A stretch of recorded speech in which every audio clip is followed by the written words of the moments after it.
Hello ലോയിറ്റ്, ഗുഡൻ tag. ഇന്നത്തെ എപ്പിസോഡിൽ നമ്മൾ പൂർണ്ണമായിട്ടും ഡിസ്കസ് ചെയ്യാൻ പോകുന്നത് ഗോയിത്തെ എക്സാംസിനെ കുറിച്ചാണ്. നിങ്ങൾ ഓൾറെഡി B1 അല്ലെങ്കിൽ B2 സ്ലോട്ട്സ് നോക്കി നടക്കുന്ന സ്റ്റുഡൻസ് ആണെങ്കിൽ ഈ സ്ലോട്ട്സ് എവിടെ ബുക്ക് ചെയ്യണം, എപ്പോൾ ബുക്ക് ചെയ്യണം, എങ്ങനെ ബുക്ക് ചെയ്യണം, ഇതിന് എന്തൊക്കെ പ്രശ്നങ്ങളുണ്ട് എന്നതിനൊക്കെ കുറിച്ചാണ് ഞാൻ ഈ വീഡിയോയിൽ സംസാരിക്കാൻ പോകുന്നത്. സോ ജർമ്മൻ എക്സാംസിന് ഗോയിത്തെ ചൂസ് ചെയ്യണോ അല്ലെങ്കിൽ ടെൽക്ക് ചൂസ് ചെയ്യണോ എന്നുള്ള കൺഫ്യൂഷനിലാണ് നിങ്ങൾ നിൽക്കുന്നതെങ്കിൽ നമ്മൾ ഓൾറെഡി അതിന് വേണ്ടിയിട്ടൊരു വീഡിയോ അപ്ലോഡ് ചെയ്തിട്ടുണ്ട്, നിങ്ങൾക്കത് കാണാവുന്നതാണ്. ആദ്യത്തെ ക്വസ്റ്റ്യൻ, എപ്പോഴാണ് നമ്മൾ ജർമ്മൻ എക്സാംസിന് വേണ്ടി സ്ലോട്ട് ബുക്ക് ചെയ്യേണ്ടത് അല്ലെങ്കിൽ എപ്പോഴാണ് നമ്മൾ സ്ലോട്ട് തിരഞ്ഞു തുടങ്ങേണ്ടത്? സോ സാധാരണയായിട്ട് ആൾക്കാർ ചെയ്യുന്ന കാര്യം ഇതാണ്. നമ്മൾ B2 എക്സാമിൻ്റെ കോഴ്സ് കഴിഞ്ഞു എന്ന് വെച്ചാൽ എക്സാം പ്രിപ്പറേഷൻ്റെ കോഴ്സ് കഴിഞ്ഞു. നോർമൽ ലാംഗ്വേജ് കോഴ്സിന് പുറമെ എക്സാം പ്രിപ്പറേഷൻ്റെ കോഴ്സ് കഴിഞ്ഞതിന് ശേഷം ആൾക്കാർ സ്ലോട്ട്സ് തരാൻ നോക്കുള്ളൂ. ഇതിൻ്റെ പ്രശ്നം എന്താണെന്ന് വെച്ചാൽ നമുക്കൊരു ഗ്യാപ്പ് വരും ഇതിൻ്റെ ഇടയിൽ. കാരണം നമ്മൾ 2 മാസമെങ്കിലും എടുക്കും ഇപ്പോഴത്തെ അവസ്ഥ വെച്ചിട്ട് ഒരു സ്ലോട്ട് കിട്ടാൻ 1 to 2 months എങ്കിലും എടുക്കും. അപ്പോൾ ഈ സമയത്തോളം നമുക്കൊരു ഗ്യാപ്പ് വരും. ഈ ഗ്യാപ്പ് ഉള്ള കാരണം നമ്മൾ ചിലപ്പോൾ നമ്മുടെ പഠനത്തിലധികം ശ്രദ്ധിക്കാതെ ചിലപ്പോൾ ഒരു ഗ്യാപ്പ് വന്നിട്ട് നമ്മുടെ പ്രൊണൗൺസിയേഷനും കാര്യങ്ങളൊക്കെ തെറ്റിപ്പോകാൻ ചാൻസ് ഉണ്ട്. പ്രൊണൗൺസിയേഷൻ മാത്രമല്ല, വൊക്കാബുലറീസ് അങ്ങനത്തെ ഒരുപാട് കാര്യങ്ങൾ പ്രശ്നം വരാൻ ചാൻസ് ഉണ്ട്. സോ ഏറ്റവും ബെസ്റ്റ് ടൈം എന്ന് പറയുന്നത് നിങ്ങൾ B2 അല്ലെങ്കിൽ B1 ഏത് എക്സാം ആണോ കയറുന്നത് ആ കോഴ്സിൻ്റെ ഫസ്റ്റ് വീക്കിൽ. ഫോർ എക്സാമ്പിൾ ഞാനിപ്പോൾ B2 ലാംഗ്വേജ് പഠിക്കാൻ കയറുവാണ്. അപ്പോൾ എൻ്റെ ലാംഗ്വേജ് ലേണിങ്ങിൻ്റെ ഫസ്റ്റ് വീക്കിൽ തന്നെ ഞാൻ സ്ലോട്ട് തിരഞ്ഞുകൊണ്ട് തുടങ്ങണം. കാരണം എനിക്ക് 1 to 2 months എടുക്കും ഒരു സ്ലോട്ട് കിട്ടാൻ വേണ്ടിയിട്ട്. അപ്പോൾ എൻ്റെ കോഴ്സ് കഴിയുന്ന സമയം എക്സാമിൻ്റെ സമയം ഓൾമോസ്റ്റ് മാച്ചിങ് ആയിട്ട് വരും. ഇപ്പോൾ നിലവിൽ ഗോയിത്തെ സർട്ടിഫിക്കറ്റ്സിന് 1 year വാലിഡിറ്റി ഉള്ളതുകൊണ്ട് തന്നെ ടൈം മാനേജ്മെന്റ് വളരെ ഇമ്പോർട്ടൻ്റ് ആണ് ഈ കേസിൽ. അടുത്ത ചോദ്യം, എവിടെയാണ് സ്ലോട്ട്സ് ബുക്ക് ചെയ്യേണ്ടത്? ഇന്ത്യയിൽ നോക്കുകയാണെങ്കിൽ നമുക്ക് ടോട്ടലി 21 സെന്റേഴ്സ് ആണ് ഗോയിത്തേക്കുള്ളത്. ഈ 21 സെന്റേഴ്സിൽ നമുക്ക് പോയി എക്സാം എഴുതാൻ പറ്റും. അത് B1 ആണെങ്കിലും B2 ആണെങ്കിലും. C1 ഐ തിങ്ക് മെയിൻ സെന്റേഴ്സിൽ മാത്രമേ സ്ലോട്ട്സ് അവൈലബിൾ ആയിട്ടുള്ളൂ. ഇതിൽ 6 മെയിൻ സെന്റേഴ്സും 15 സബ് സെന്റേഴ്സ് ആണ് ഉള്ളത്. നമ്മുടെ കൊച്ചി, ട്രിവാൻഡ്രം ഇതൊക്കെ സബ് സെന്റേഴ്സ് ഗണത്തിലാണ് പെടുന്നത്.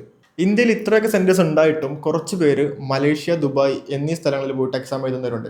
ഇതിന്റെ കാരണം എന്തെന്ന് ചോദിച്ചു കഴിഞ്ഞാൽ ഇന്ത്യയിൽ പാസ്സാവുന്നതിനെക്കാട്ടിലും കുറച്ചുകൂടി പാസിംഗ് റേറ്റ് കൂടുതലുള്ളത് ഈ സെന്റേഴ്സിലാണെന്ന് പറയപ്പെടുന്നു. നിങ്ങൾ ഇതിനോടകം തന്നെ പലരും പറഞ്ഞു കേട്ടിട്ടുണ്ടാവും ഈ സെന്ററിൽ പാസിംഗ് റേറ്റ് കൂടുതലാണ്, അല്ലെങ്കിൽ ചെന്നൈ പോയി എക്സാം എഴുതിയാൽ പാസ്സാവും, അല്ലെങ്കിൽ ഡൽഹി പോയി എക്സാം എഴുതിയാൽ പാസ്സാവും. സത്യത്തിൽ വാസ്തവത്തിൽ ഇങ്ങനൊരു സംഭവം ഉണ്ടോ എന്നുള്ള ചോദ്യം പലർക്കും ഉണ്ട്.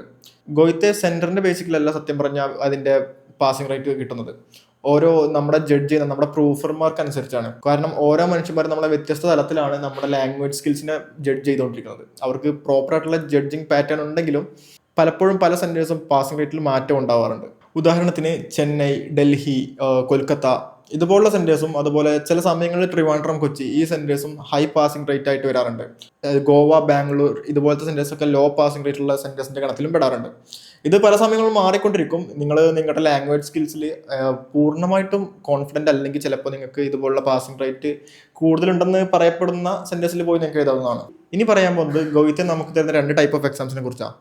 ഇതിൽ ഡിജിറ്റലുണ്ട്, റിട്ടൺ എക്സാം ഉണ്ട്. ഡിജിറ്റൽ എക്സാം പൂർണ്ണമായിട്ടും നമ്മൾ കമ്പ്യൂട്ടറൈസ്ഡ് ആയിരിക്കും. എന്ന് വെച്ച് കഴിഞ്ഞാൽ നമ്മൾ ലാപ്പിലായിരിക്കും സ്ക്രൈബിന് എഴുതേണ്ടി വരിക. അവർ അതിനായിട്ട് ജർമ്മൻ കീബോർഡിൽ ഒരു ലാപ്ടോപ്പ് പ്രൊവൈഡ് ചെയ്യും. പിന്നെ നമ്മൾ ഹിയോറൻ കേൾക്കുന്നത് ഹെഡ്സെറ്റിലായിരിക്കും. അപ്പോൾ നിങ്ങൾക്ക് വായിക്കാൻ പറ്റാത്ത രീതിയിലുള്ള ഹാൻഡ് റൈറ്റിംഗ് ഉള്ള ആളാണെങ്കിൽ നിങ്ങൾക്ക് ഡിജിറ്റൽ എക്സാം ചൂസ് ചെയ്യാം. അതുപോലെ ദൂരെയുള്ള സ്പീക്കറിൽ നിന്ന് കേൾക്കുമ്പോൾ ഹിയോറൻ പക്കയായിട്ട് കേൾക്കുന്നില്ലെങ്കിൽ നിങ്ങൾക്ക് ഡിജിറ്റൽ എക്സാം ചൂസ് ചെയ്യാം. കാരണം പലരും പ്രിപ്പറേഷൻ സമയത്ത് ഹെഡ്സെറ്റ് വെച്ച് കേൾക്കുന്നവരുണ്ട്. ഇങ്ങനെയുള്ളവർക്ക് ഡിജിറ്റൽ എക്സാം ആയിരിക്കും ഏറ്റവും അനുയോജ്യമായത്. ഇനി ഇതിനൊക്കെ പുറമെ ഗോയിത്തെ ഫിസിക്കലി ഡിസേബിൾഡ് ആയിട്ടുള്ളവർക്ക് വേറെ ടൈപ്പ് ഓഫ് എക്സാംസ് കൂടി പ്രൊവൈഡ് ചെയ്യുന്നുണ്ട്. അവർക്ക് വേണ്ടി എക്സ്ട്രാ ടൈം, വേറെ ഹാള്, കൂടാതെ മറ്റനവധി സൗകര്യങ്ങളൊക്കെ ഗോയിത്തെ ഒരുക്കാറുണ്ട്. അത്തരത്തിൽ സ്പെഷ്യലി ഏബിൾഡ് ആയിട്ടുള്ള ഒരാളാണ് നിങ്ങളെങ്കിൽ നിങ്ങൾ നേരത്തെ തന്നെ ഗോയിത്തയിൽ നിങ്ങളുടെ മെഡിക്കൽ സർട്ടിഫിക്കറ്റ് സബ്മിറ്റ് ചെയ്യേണ്ട ആവശ്യമുണ്ട്. നമുക്കിവിടെ ഏറ്റവും അടുത്തായിട്ടുള്ള സെന്റേഴ്സ് വരുന്നത് കൊച്ചി, ട്രിവാൻഡ്രം, കോയമ്പത്തൂർ, ബാംഗ്ലൂർ, ചെന്നൈ എന്നീ സെന്ററുകളാണ്. ഈ സെന്റേഴ്സ് എല്ലാം തന്നെ അത്യാവശ്യം പാസിംഗ് റേറ്റ് മെയിൻറ്റെയിൻ ചെയ്യുന്ന സെന്റേഴ്സാണ്. സോ ട്രിവാൻഡ്രം, കൊച്ചി എന്നീ സെന്ററുകൾ ബുക്ക് ചെയ്യുന്നതിന് മുമ്പായിട്ട് നമ്മൾ ഇവർക്കൊരു അപ്രൂവൽ മെയിൽ അയക്കേണ്ട ആവശ്യമുണ്ട്. കാരണം കൂടുതൽ സ്കാമേഴ്സിനെയും തേർഡ് പാർട്ടി ഏജൻസിനെയും തടയാൻ വേണ്ടിയാണ് ഗോയിത്തെ ഇങ്ങനൊരു സംവിധാനം ഒരുക്കിയിട്ടുള്ളത്. സോ ഇനി എങ്ങനെ സ്ലോട്ട്സ് ബുക്ക് ചെയ്യാം അതിനെക്കുറിച്ച് സംസാരിക്കാം. ഇതിന് 2 വഴികളാണുള്ളത്. ഒന്ന്, നേരത്തെ മെയിൽ അയച്ചിട്ട് അവർക്ക് അപ്രൂവൽ കിട്ടിയതിനു ശേഷം സ്ലോട്ട്സ് കൺഫേം ചെയ്യുന്ന രീതിയാണുള്ളത്. പിന്നെ ഗോയിത്തയുടെ ഒഫീഷ്യൽ വെബ്സൈറ്റ് വഴി നമുക്ക് സ്ലോട്ട്സ് ബുക്ക് ചെയ്യാം. സോ ട്രിവാൻഡ്രം, കൊച്ചിയുടെ കേസാണെങ്കിൽ നമ്മൾ മെയിൽ അയച്ചിട്ട് അപ്രൂവൽ മേടിക്കണം. ബാക്കി നോർത്ത് ഇന്ത്യൻ സെന്റേഴ്സിന്റെ കാര്യമാണെങ്കിൽ നമുക്ക് ഡയറക്റ്റ് വെബ്സൈറ്റ് വഴി ബുക്ക് ചെയ്യാം. ഇത് രണ്ടും കൂടാതെ ഏജൻസ് വഴിയാണ് കൂടുതൽ സ്റ്റുഡൻസും ബുക്ക് ചെയ്യാറുള്ളത്. ഇതിന്റെ കാരണം എന്താണെന്ന് വെച്ച് കഴിഞ്ഞാൽ ഈ മേഖലയിൽ ഒരുപാട് സ്കാമേഴ്സും ഒരുപാട് AI ബോട്ട്സ് വെച്ച് ബുക്ക് ചെയ്യുന്ന ആളുകളുണ്ട്. ഇവരെല്ലാം ബൾക്ക് ക്വാണ്ടിറ്റിയിൽ ഡേറ്റ്സ് ബുക്ക് ചെയ്യുമ്പോൾ സാധാരണ വെബ്സൈറ്റ് വഴി ബുക്ക് ചെയ്യുന്ന ആളുകൾക്ക് സ്ലോട്ട്സ് കിട്ടാറില്ല.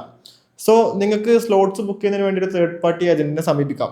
പക്ഷേ ഈ തേർഡ് പാർട്ടി ഏജന്റിന്റെ ഇടയിൽ 1-2 മീഡിയേറ്റേഴ്സ് ഉണ്ടാവാനുള്ള ചാൻസ് കൂടുതലാണ്. സോ ഈ മീഡിയേറ്റേഴ്സിന്റെ കമ്മീഷൻ, ഏജന്റിന്റെ കമ്മീഷൻ, ഇതെല്ലാം കൂടി നമ്മൾ ഫുൾ മോഡൽ എടുക്കുമ്പോൾ 30,000 രൂപ തൊട്ട് 40,000 രൂപ വരെ എമൗണ്ട് വരാറുണ്ട്. സോ നിങ്ങൾ തേർഡ് പാർട്ടി ഏജൻസ് വഴി ബുക്ക് ചെയ്യുകയാണെങ്കിൽ ആദ്യത്തെ ഏജന്റിനെ കോൺടാക്ട് ചെയ്ത് ബുക്ക് ചെയ്യാൻ ശ്രമിക്കരുത്. ഒരു 10-15 ഏജന്റുമാരെ കോൺടാക്ട് ചെയ്തതിനു ശേഷം ആരാണോ ഏറ്റവും കുറഞ്ഞ റേറ്റിൽ സ്ലോട്ട് ബുക്ക് ചെയ്ത് തരുന്നത് അവരെ സമീപിക്കുക. കാരണം അവർ ഡയറക്റ്റ് സോഴ്സിൽ നിന്നായിരിക്കും നമുക്ക് ബുക്ക് ചെയ്യുന്നത്. ഇതിൻ്റെ ഇടയിലുള്ള മീഡിയേറ്റേഴ്സിനെ നമുക്ക് അവോയ്ഡ് ചെയ്യാനും പറ്റും. ഇനി നിങ്ങൾ തേർഡ് പാർട്ടി ഏജൻസിനെ സമീപിക്കുകയാണ്, അപ്പോൾ അവർ ഇതിനു മുമ്പ് എത്ര സ്ലോട്ട്സ് ബുക്ക് ചെയ്ത് കൊടുത്തിട്ടുണ്ട്, അവർ ജെനുവിൻ ഏജൻസ് ആണോ എന്നെല്ലാം ഉറപ്പുവരുത്തിയതിനു ശേഷം മാത്രം നിങ്ങൾ സ്ലോട്ട് ബുക്ക് ചെയ്യാൻ സമീപിക്കാൻ പാടുള്ളൂ. കാരണം ഒരുപാട് സ്റ്റുഡൻസ് ഇതിനോടകം തന്നെ ഏജൻസിന്റെ കയ്യിൽ പൈസ കൊടുത്തിട്ട് ഇതിനോടകം പറ്റിക്കപ്പെട്ടിട്ടുണ്ട്. സോ നിങ്ങൾക്ക് എന്തെങ്കിലും സംശയങ്ങൾ ജർമ്മൻ ഡോക്യുമെന്റേഷനെ കുറിച്ചോ അല്ലെങ്കിൽ എക്സാംസിനെ കുറിച്ചോ ലാംഗ്വേജ് ക്ലാസിനെ കുറിച്ചോ ഉണ്ടെങ്കിൽ ജസ്റ്റ് കമന്റ് ബോക്സിൽ തംസ് അപ്പ് ഇടുക, ഞങ്ങൾ നിങ്ങളെ കോൺടാക്ട് ചെയ്യുന്നതായിരിക്കും. അപ്പോൾ ചൂസ്